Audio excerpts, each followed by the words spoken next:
really means so much to me because Colleen is a true role model to not just myself, but I know women across the state. So thank you for such a warm introduction there. So I just want to start by touching on something that Senator Cryan mentioned, that Governor Murphy was here just a little bit less than 4 years ago, and I stood on that stage before he spoke and also talked about what was going on in Garwood, because we had a Garwood Democratic Club event here, and it was March of 2016, and I stood here and I said, Garwood is at a crossroads.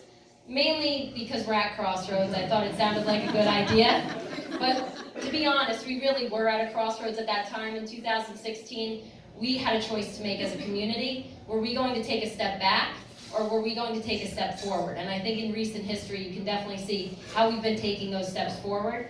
That night in particular, Governor Murphy announced somebody who we knew would be a candidate in the 2016 election, Jen Blumenstock, my right-hand woman.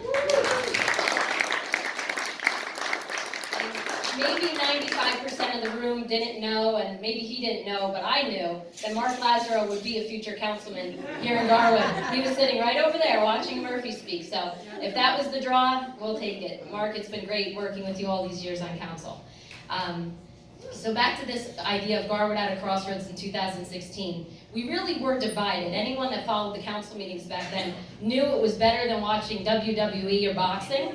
If we could only sell popcorn to those 2 or 3 hour long meetings, maybe we would have made a couple bucks, but they really were a fight each time. I remember going from when I started in 2011 up until I'd say 2018. Every meeting was a battle. Unfortunately, though, through all that battling, while we were somewhat productive for Garwood, we could definitely do better. And I would say in the past year, we've done a lot better for Garwood.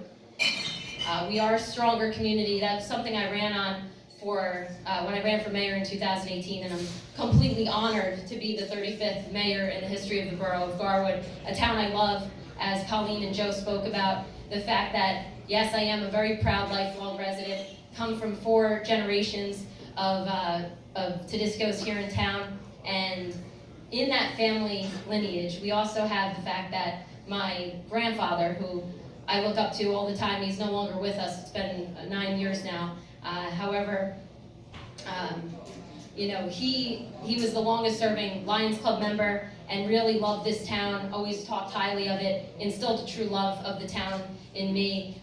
Some of our family members, including himself, started businesses in this community. The one he started is still thriving today, which he started almost 70 years ago, literally out of the garage of his mother's house on 3rd Avenue, 3 blocks from here. So pretty cool about that American dream right there. So we've also had redevelopment take place in town, and that's been a transformation over time, and we've definitely gone about it slow. But I don't think that's a bad thing when it comes to redevelopment, because it is a big change for the town. So I think it is important to have the community buy-in, the community understanding, and also to make sure we hire the best professionals to make sure we get the absolute best deals that we can for our community. So some of the sites at this location is perfect. Across the way, we've been able to keep that historic Aeolian frontage, the castle as we call it, across the way in our new development that will be coming in with luxury apartments. We also negotiated for 4,000 square feet of indoor community space, 4,200 square feet of outdoor community space, and at least 25 parking spots just dedicated to the use by the borough of Garwood. Big win on that redevelopment project. A big win on the south side of town at South Avenue and Center Street with the Russo development.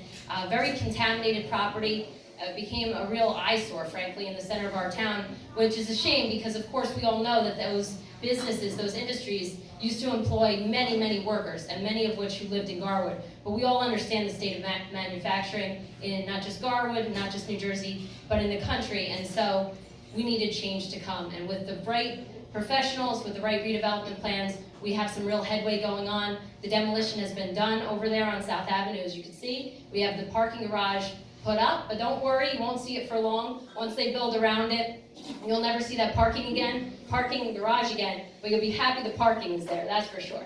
And we also have retail coming in, so it's a really exciting time for Garwood that we are making those steps forward, and not just with the election of myself as mayor in 2018, but also my running mates, Mike Ince and Sean Benoit, who bring their background, their experience to the council. We now have a 6-1 majority Democrat governing body, and we all work together for the best interests of Garwood to move us forward. And as I said, when I ran for mayor, I ran on a stronger Garwood, and I believe we've really accomplished much of that in the last year. Of course, there's a lot more work to do, but there are so many accomplishments to be proud of from 2019 that will propel us forward. For example, we're a stronger Garwood because we have more community volunteers on our committees and boards than ever before in recent history. We have a newly established Citizens Advisory Panel to engage the public more on big decisions like capital projects and road work. We also have more community events than ever with fun things like Touch a Truck. We also have bingo nights, and we also on Monday will be having our 2nd annual Martin Luther King Jr. Day of Service, which is a great way to give back not just to the Garwood community, but at large, to our senior population, to our veterans, to our children, to those in need. We'll be making sandwiches that day, so it's really a true day on and not a day off on Martin Luther King Jr. Day this Monday. In addition to those things, we've become stronger because finally, Garwood is on social media. We are on the Facebook page. And also, last but definitely not least, we're not just a stronger Garwood, but we're a safer Garwood with the unanimous support of the council to move forward with the purchase of a rescue platform ladder truck that arrived in Garwood this past November. Now our fire department, which is all volunteer, and yes, they do respond to 100% of calls. I can tell you from the text alerts I get that they're out there nearly every day, if not twice or more per day, responding to different alarms. And so now they can reach at least all of the existing buildings in town and the buildings we have going forward. It was a number like 35 buildings or more that we could not actually reach as the Garwood Fire Department before, but with the ladder truck we can. Those buildings include our school, so it's so important for our community as an entire whole that we have that equipment. So again, I look forward to continuing to bring Garwood into the future and to make it even stronger, but this is not something that is done by myself alone. It is a true team effort. It's with a cohesive council like we have, and it's also with our community at large. I see members of the planning board in the audience. I also see many volunteers on our committees, celebrations, historical, the list goes on. Please keep volunteering. If you're from another town and you're here, thank you again for your support, and do what you gotta do in your towns too. Together, not only will Garwood improve as we go into the future, I really believe the whole state of New Jersey will. So again, thank you all so much for your support.